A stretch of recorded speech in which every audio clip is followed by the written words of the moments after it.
Hello, স্বাগত সবাইকে বিখ্যাত টিভি সিরিজ স্পার্টাকাসের আজকের পর্বে। আপনারা দেখছেন স্পার্টাকাসের প্রথম সিজনের এক্সপ্লেইন। একজন সাধারণ থ্রেশিয়ান যোদ্ধা হিসেবে স্পার্টাকাসের জীবন অতিবাহিত হলেও কিভাবে তিনি রোমানদের কৃতদাসে পরিণত হয়েছিলেন সেটা আমরা প্রথম পর্বের এক্সপ্লেইনে দেখেছিলাম। কিন্তু রোমান দাস ব্যবসায়ী বাতিয়াদাসের কাছে বিক্রি হওয়ার পর স্পার্টাকাসের ভাগ্য কিভাবে নির্ধারিত হতে চলেছিল সেটাও আমরা কিছুটা দেখতে পেয়েছিলাম আগের পর্বে। কিন্তু সেখানে তিনি আরও কী কী চ্যালেঞ্জের মুখে পড়তে চলেছিলেন সেটাই আমরা আজকের পর্বে দেখার চেষ্টা করব। এই বন্ধুরা, ওয়েলকাম টু সিরিজ স্টোরিজ। আপনারা দেখছেন বিখ্যাত টিভি সিরিজ স্পার্টাকাসের এক্সপ্লেইন। তো কাহিনীর ধারাবাহিকতা রক্ষা করার জন্য আপনারা আগের পর্বটা প্লিজ দেখে আসুন, যেটা আমি বরাবরই বিভিন্ন ভিডিওতে বলেছি। আর যেহেতু এই একটা সিজনকে একসঙ্গে এক্সপ্লেইন করা ভীষণ টাফ একটা ব্যাপার, তাই বিভিন্ন পর্বেই আমার এক্সপ্লেইন আসবে। সো কাহিনীর ধারাবাহিকতা বজায় রাখার জন্য যারা এই পর্বটা দেখতে চলেছেন তারা প্লিজ আগের পর্বটা দেখে আসুন। বাতিয়াদাসের স্ত্রী লিডিয়া বহু বছর ধরেই বিবাহিত থাকলেও তখনও পর্যন্ত গর্ভবতী হতে পারেননি, মানে প্রেগনেন্ট হতে পারেননি। এ কারণে তার এক বান্ধবী তাকে মাউন্ট অ্যামিয়ে নামে এক আধ্যাত্মিক মহিলার খোঁজ করতে বলেছিলেন। ফলে তারা লিডিয়ার জন্য বিভিন্ন প্রকার ভেষজ ওষুধ তৈরি করেছিলেন। লিডিয়াকে বলা হয়েছিল এই ওষুধ খাওয়ার 1 ঘন্টার মধ্যে তাকে যৌন সঙ্গমে লিপ্ত হতে হবে। কিন্তু এই কাজের জন্য তো তার দরকার ছিল তার স্বামী বাতিয়াদাসকে। কিন্তু তখন বেশিরভাগ সময় লিডিয়ার স্বামী বাতিয়াদাস বাড়িতে থাকতো না। তবে এই কারণে লিডিয়া কিন্তু অখুশি ছিল না মোটেও, বরং বেশ খুশি হতো সে, কারণ সে এ সময় ক্রিক্সাসকে ডেকে নিত তার দৈহিক চাহিদা নিবারণের জন্য। কিন্তু লিডিয়ার এ ধরনের কাজ একেবারেই পছন্দ করতো না ক্রিক্সাস। প্রায়ই বিনয়ের সাথে তাকে বারবার এটাকে প্রত্যাখ্যান করতেও দেখা যেত। এরকমই একবার ক্রিক্সাসের একটা গুরুত্বপূর্ণ লড়াইয়ের আগের দিন লিডিয়া তাকে তার সঙ্গে সঙ্গমের প্রস্তাব দিলে সে সেটা প্রত্যাখ্যান করে। ক্রিক্সাস লিডিয়াকে সেদিন বলেছিল এ ধরনের কাজ লড়াইয়ের আগে করলে তার লড়াইয়ের ক্ষমতা হ্রাস পাবে। আর এটা শুনে লিডিয়া মনে মনে ভয় পেয়ে যায়, কারণ তার সন্তানের জন্য উন্মুখ থাকা মহিলা ভাবতে শুরু করে ক্রিক্সাস হয়তো একটা বাহানা দেখাচ্ছে তার কাছে, সে হয়তো তার সাথে আর এসব করতে চায় না। তবে তার অনেক অনুরোধে এবং আকাঙ্ক্ষার কারণে ক্রিক্সাসকে লিডিয়ার কাছে শেষ পর্যন্ত যেতেই হয়েছিল। কিন্তু লিডিয়াকে সেদিন সে প্রত্যাখ্যান করেছিল। আর এই বিষয়টাতে লিডিয়ার দাসী নিভিয়া সবচেয়ে বেশি খুশি হয়েছিল সেদিন, কারণ আমরা আগের পর্বে দেখেছিলাম এই নিভিয়া ক্রিক্সাসকে অনেক ভালোবাসতো। নিজের ভালোবাসার মানুষকে অন্যের সাথে সঙ্গমে লিপ্ত হতে দেখা কোনো প্রেমিকার পক্ষে খুব একটা সুখকর ছিল না। কিন্তু ভয়ে এতদিন সে কিছুই বলতে পারেনি। সেদিন লিডিয়ার কাছ থেকে ফিরে ক্রিক্সাসও খুব খুশি ছিল এবং তারপর সে নিভিয়ার কাছে চলে আসে এবং গভীরভাবে তাকে ভালোবাসতে শুরু করে। মূলত এর মধ্যে দিয়ে চলছিল বাতিয়াদাসের হাউজের অবস্থা। এদিকে কয়েক বছরের খরার কারণে বাতিয়াদাসের কাপুয়ার মানুষদের বেঁচে থাকতে প্রচণ্ড লড়াই করতে হচ্ছিল। রোমের প্রধান সেনাপতি একদিন বাতিয়াদাসের বাড়িতে এসে বৃষ্টির জন্য তার একটা পরিকল্পনার কথা তাকে জানান। তিনি তাকে বলেন ঈশ্বরকে খুশি করতে হবে তাদের, এবং এজন্যই একটা প্রতিযোগিতার আয়োজন করা উচিত। বাতিয়াদাসকে এই প্রতিযোগিতার জন্য তার শক্তিশালী যোদ্ধাদের পাঠানোর আমন্ত্রণ জানানো হয়। রোমান সেনাপতির এ কথাটা শুনে এই গ্ল্যাডিয়েটর মালিক বেশ খুশি হয়েছিলেন, কারণ সে সময় বাতিয়াদাস তার ভূগর্ভস্থ ফাইটে অনেক অর্থ হারিয়ে ফেলেছিলেন। তাই এই প্রস্তাবটাকে সে তার ঋণ পরিশোধের একটা উপায় হিসেবে দেখেছিল। কিন্তু এতে একটা সমস্যাও ছিল, সেটা হলো যদি সে ক্রিক্সাসকে এই লড়াইয়ে পাঠায় তবে তাকে এক ভয়ঙ্কর যোদ্ধার বিরুদ্ধে লড়তে হবে। এই কথাটা বাতিয়াদাস তার স্ত্রীর সাথে শেয়ার করে।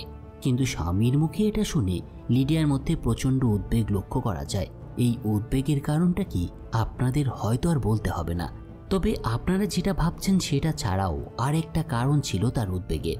সেটা হচ্ছে লিডিয়া জানতো এর আগে ডেথ শ্যাডো নামে পরিচিত এক ভয়ঙ্কর যোদ্ধার বিরুদ্ধে যারা লড়াই করেছে তাদের মধ্যে শুধুমাত্র বেঁচে আছে একজন, আর এই দানবের সাথে ক্রিক্সাসের লড়াই করার কথা ছিল। কিন্তু লিডিয়ার এই দুশ্চিন্তার সমাধান তার স্বামী করে দেন, কারণ লিডিয়া যেমন তার যৌন সঙ্গীকে হারাতে চাইছিল না, ঠিক তেমনি অনেক চিন্তার পরও বাতিয়াদাস তার চ্যাম্পিয়ন ক্রিক্সাসকে হারানোর ঝুঁকি না নেওয়ারই সিদ্ধান্ত নেন। কারণ বাতিয়াদাস জানতো যদি ক্রিক্সাস হেরে যায় তবে সে তার সব সম্পদ হারিয়ে একেবারে ভিখারিতে পরিণত হবে, কারণ এই ক্রিক্সাসের মাধ্যমেই বাতিয়াদাস অনেক অর্থ উপার্জন করত। উপরন্তু বাতিয়াদাস একটা সিদ্ধান্ত নেয় যে সে তার নবাগত যোদ্ধা স্পার্টাকাসকে সে ক্রিক্সাসের পরিবর্তে এই লড়াইয়ে কাজে লাগাতে পারে এবং এটাই তার জন্য ভালো হবে। এরপর এই গ্ল্যাডিয়েটরদের ট্রেইনার ওয়েনোমাস এবং ক্রিক্সাস যখন ডেড শ্যাডো সম্পর্কে জানতে পারে তখন তাদের মুখ ফ্যাকাশে হয়ে যায়। কিন্তু তাদের এই মনোভাব দেখে স্পার্টাকাস বুঝতে পারছিল না কেন তাদের অবস্থা এমন হলো। তবে সেদিকে গুরুত্ব না দিয়ে স্পার্টাকাস তখন শুধুমাত্র তার স্ত্রীকে কিভাবে খুঁজে পাবে সেই বিষয়টাই নিয়েই ভাবছিল। ডেথ শ্যাডো কে এবং কি সেটা সম্পর্কে তার ভাবার বা জানার কোনো আগ্রহই ছিল না। কিন্তু তার বন্ধু ভারো তাকে এই ডেথ শ্যাডো সম্পর্কে অবহিত করেছিল। সেদিন সে স্পার্টাকাসকে বলেছিল এই ডেথ শ্যাডোকে কোনো মানুষ থেকে ভয়ঙ্কর একজন দানব বললেই বেশি মানায়, কারণ 10,000 জনের মধ্যে একজন মানুষ মৃত্যু ছায়াকে কখনো পরাজিত করতে পারেনি। তাই সে যদি এই দানবটার সাথে লড়াই করে তবে বাতিয়াটাস তাকে এত অর্থ দেবে যে এতে সে কমপক্ষে 10 বার তার স্ত্রীকে উদ্ধার করতে পারবে। ভারোর সেদিনের এই কথাটা স্পার্টাকাসকে অনেক আগ্রহী এবং কৌতূহলী করে তোলে। আর সেদিনের পর থেকে ওয়েনোমাসের কাছে ক্রিক্সাসের পাশাপাশি স্পার্টাকাসও প্রশিক্ষণ নিতে শুরু করে। কিন্তু একসাথে তারা এই শক্তিশালী প্রতিপক্ষের জন্য যথেষ্ট নয় বলেই মনে হচ্ছিল। ক্রিক্সাস ভাবে তাদের পক্ষে এই ম্যাচ জেতার সম্ভাবনা প্রায় শূন্য। এর আগে আমরা দেখেছিলাম ক্রিক্সাস এবং স্পার্টাকাসের মধ্যে একটা বিপরীত বিষয় লক্ষ্য করা যেত, তাই প্রশিক্ষণের সময় তাদের মধ্যে এই বিষয়টা আরও গভীরভাবে লক্ষ্য করা যায়। তারা একে অপরকে দোষারোপ এবং পারস্পরিক অভিযোগে লিপ্ত থাকত প্রায় সময়। এই দুজনের আচরণ দেখে ওয়েনোমাসও একেবারে ক্ষিপ্ত ছিল এবং তাদের নানা সময় ধমক লাগাতো। এছাড়া সে তাদেরকে উভয়কে কিছু পরামর্শ দিত। ওয়েনোমাস ক্রিক্সাস এবং স্পার্টাকাসকে বলতো, তোমরা যতই শক্তিশালী হও না কেন, নিজেদের মধ্যে বোঝাপড়া না হলে কখনোই কারো সাথে জয়লাভ করতে পারবে না। যা হোক, এরপর নির্দিষ্ট দিনে কলোসিয়ামে শুরু হয় দ্বৈরথ। কিন্তু ওয়েনোমাসের অনেক বোঝানো সত্ত্বেও তখনও স্পার্টাকাস এবং ক্রিক্সাস নিজেদের মানসিক দূরত্ব ঠিক কাটিয়ে উঠতে পারছিল না। তারা তখনও ভাবছিল আজকের লড়াই হয়তো তাদের জীবনের গতিপথকে সম্পূর্ণ বদলে দেবে।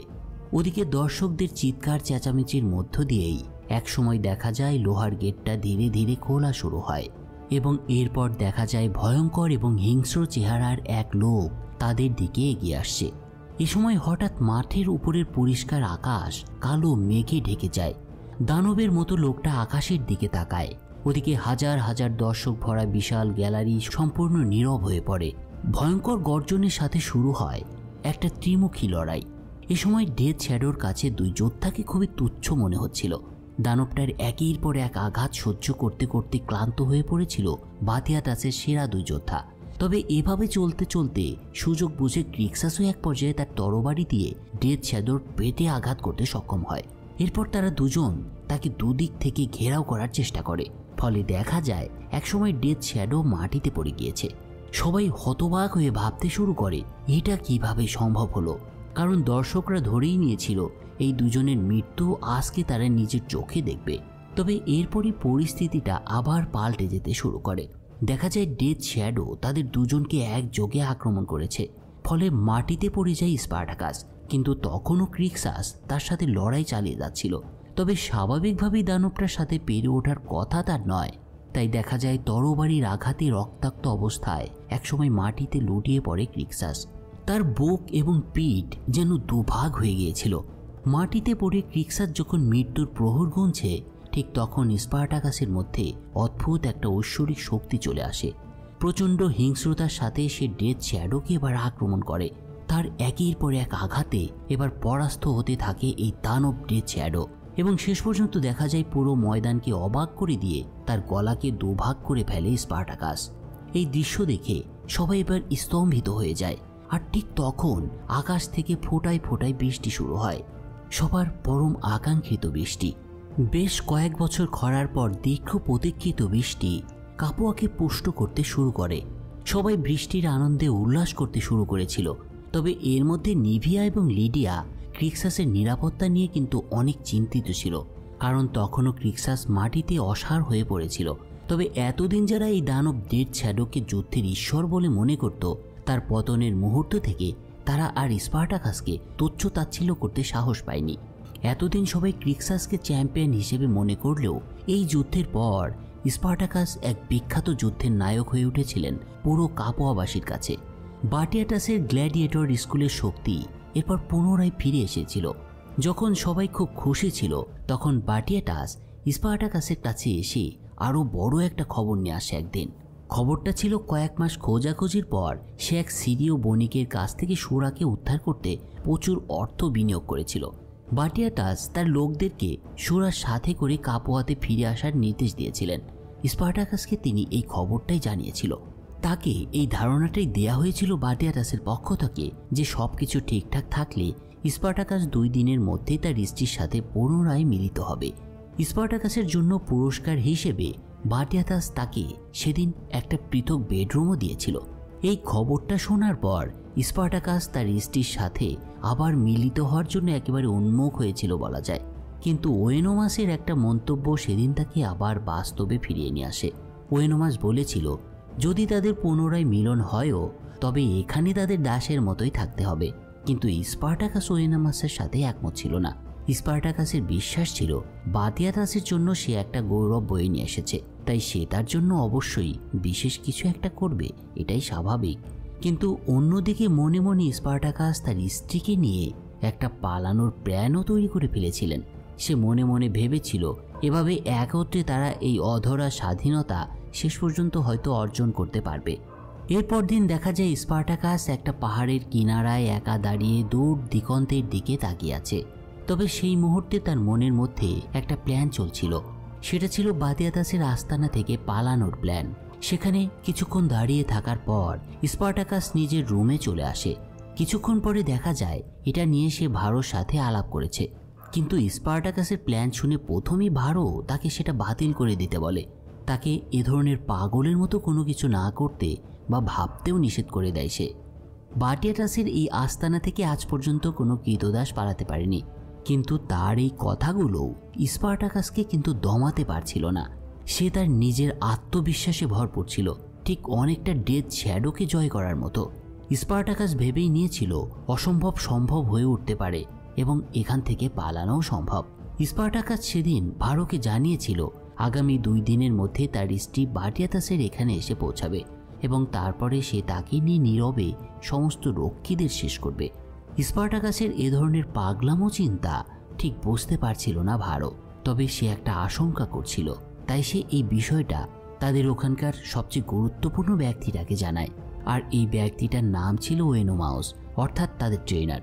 ভারো জানত স্পার্টাকাসের যুদ্ধের ক্ষমতা ওয়েনোমাসের থেকে বেশি নয়, তারপরে সে এতগুলো বছর ধরে এই প্রশিক্ষণ শিবিরে অবস্থান করছে। আসলে ওয়েনোমাসের আত্মা এতদিনে সম্পূর্ণ দাস হয়ে গিয়েছিল, তার বিদ্রোহের কোনো ইচ্ছাও ছিল না।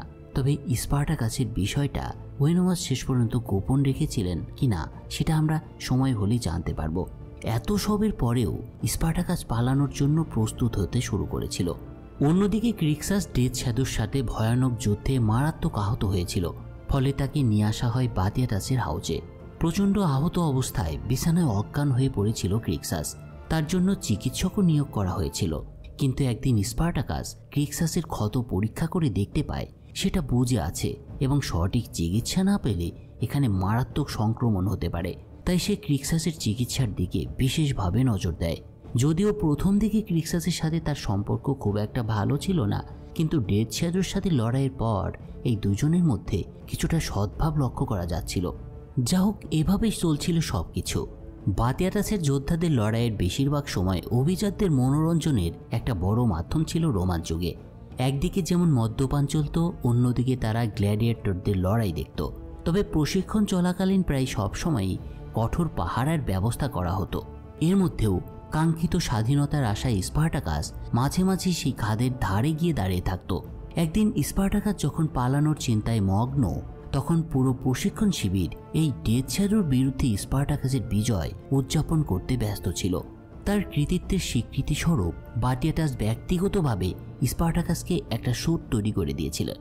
স্পার্টাকাসের এই বর্মটা বাটিয়াটাসের ভাষায় তার ভবিষ্যতের লড়াইয়ে আরও তাকে অজেয় করে তুলবে। তবে যেদিন তার স্ত্রীর আসার কথা ছিল সেদিন স্পার্টাকাস চালাকি করে বাটিয়াটাসকে বলেছিল সে তার স্ত্রীকে স্বাগত জানানোর জন্য এই বর্মটি পরতে চাইছে।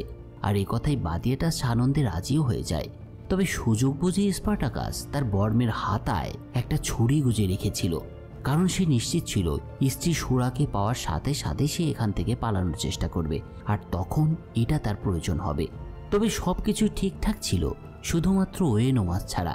সেদিন সন্ধ্যাভোজের সময় গ্ল্যাডিয়েটররা যখন আমোদ প্রমোদে লিপ্ত, ঠিক সেই মুহূর্তে স্পার্টাকাস ওয়েনোমাসের কাছে 2 কাপ মদ নিয়ে আসে। কিন্তু ওয়েনোমাসের ওয়াইনের প্রতি কোনো আগ্রহ ছিল না।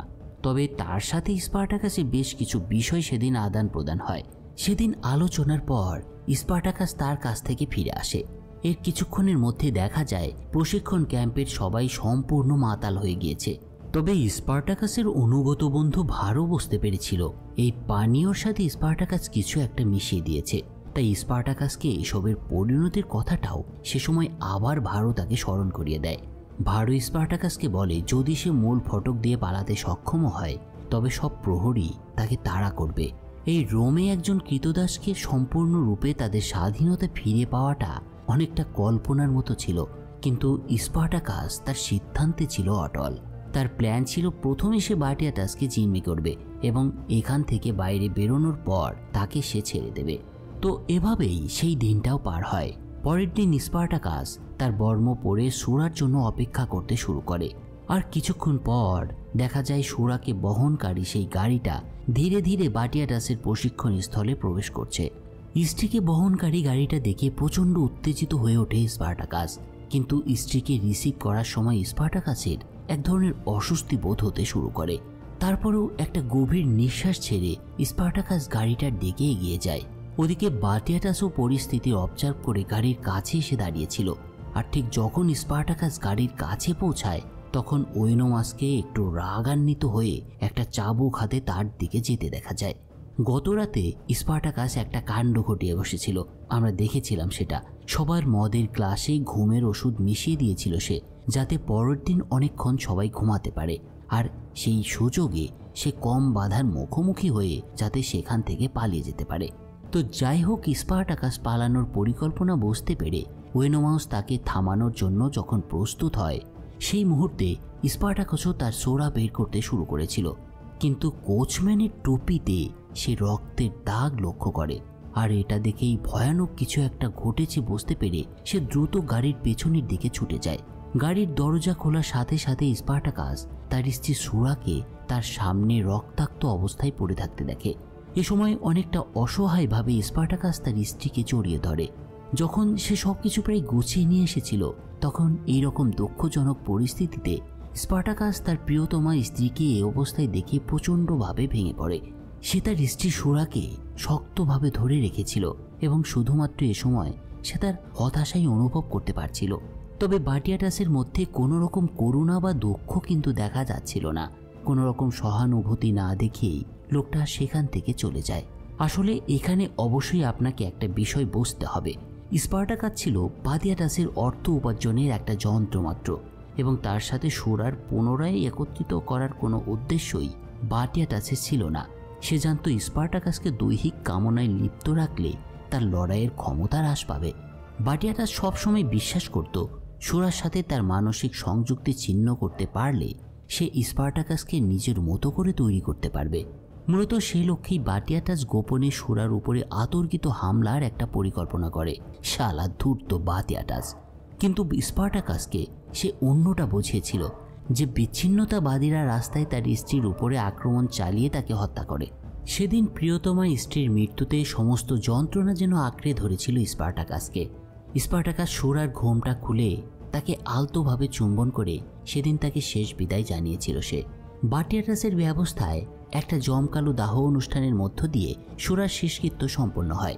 সব কাজ শেষ করে ধূর্ত বার্টিয়াটাস স্পার্টাকাসকে সান্ত্বনা দেয় এবং সে এমন ভাব করে যে কেন সে আরও বেশি রক্ষীকে তার স্ত্রীর পাহারায় নিযুক্ত করল না। তবে প্রকৃত সত্যটা না জেনে স্পার্টাকাস স্ত্রীর হত্যার সমস্ত দোষ এবার গ্রেবারের উপরে চাপিয়ে দেয়। কিন্তু বাস্তবে বার্টিয়াটাসই ছিল এই পুরো ঘটনার পেছনের মাস্টার মাইন্ড। তিনি পুরো প্ল্যানটা শুরু থেকে শেষ পর্যন্ত সুন্দরভাবে সাজিয়েছিলেন। তার উদ্দেশ্য ছিল স্পার্টাকাসকে সম্পূর্ণভাবে ফোকাস করা এবং তাকে তার সুবিধার জন্য ব্যবহার করা।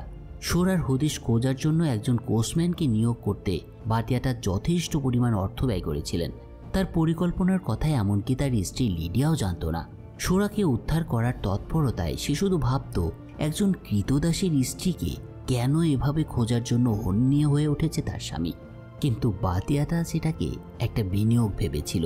একজন বুদ্ধিমান দাস ব্যবসায়ীর যেরকমটা চিন্তা করা উচিত, বলা যায় বাতিয়াটাস ঠিক সেটাই করেছিলেন। স্ত্রীর মৃত্যুর পরেও স্পার্টাকাস কিন্তু তার স্ত্রীর শোক থেকে একেবারেই বেরিয়ে আসতে পারেনি। আর এভাবেই চলতে লাগলো বেশ কিছুদিন। একদিন দেখা গেল ভারোর স্ত্রী তার সঙ্গে দেখা করতে এসেছে। ভারোর স্ত্রীকে দেখে স্পার্টাকাসের মধ্যে সেদিন আবারও একটা কষ্ট এসে ভর করে। যাই হোক, ওদিকে স্পার্টাকাস কিছুদিনের মধ্যেই তার প্রশিক্ষণে আবার মনোযোগ দেয়। তবে এবার তার অনুপ্রেরণার যথেষ্ট অভাব লক্ষ্য করা যাচ্ছিল। যদিও ওয়েনোমাস তার এসব বিষয়গুলো ভালোভাবেই বুঝতে পারছিল এবং তাকে পালানোর বিষয়টা সে আর গুরুত্বও দেয়নি।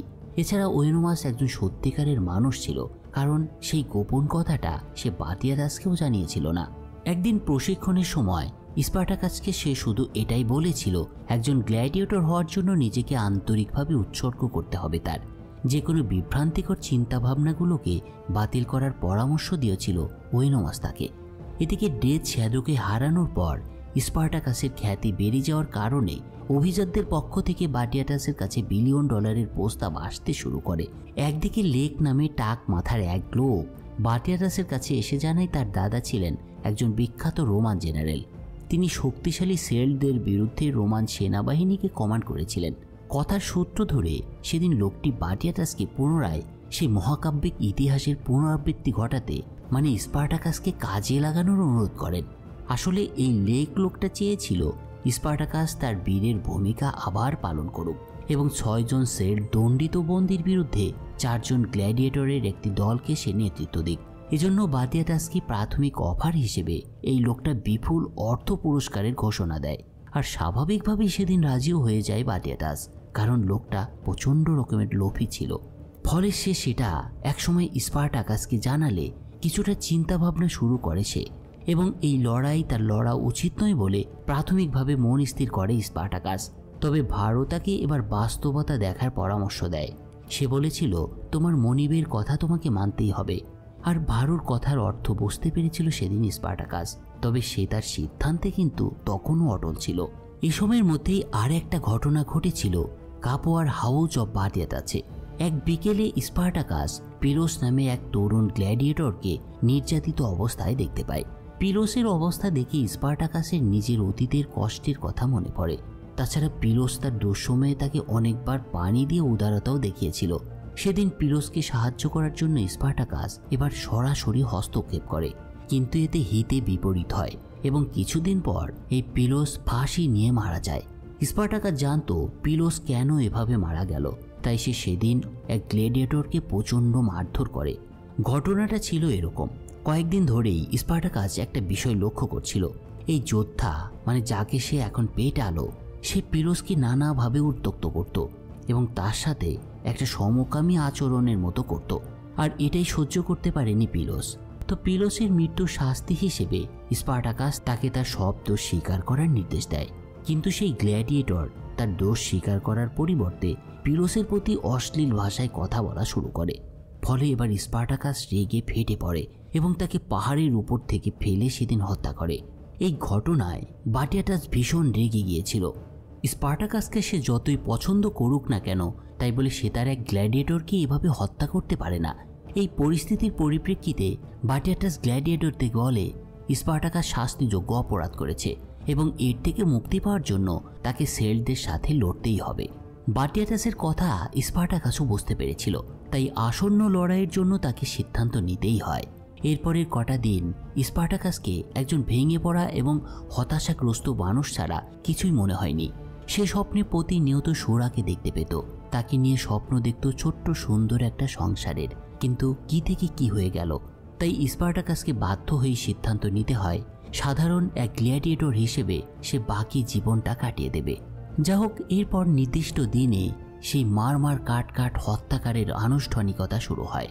কলোজিয়ামের মাঝখানে স্পার্টাকাস শক্তভাবে তার চোখ বন্ধ করে 6 গ্ল্যাডিয়েটরের উপরে তার দৃষ্টি নিবদ্ধ করে।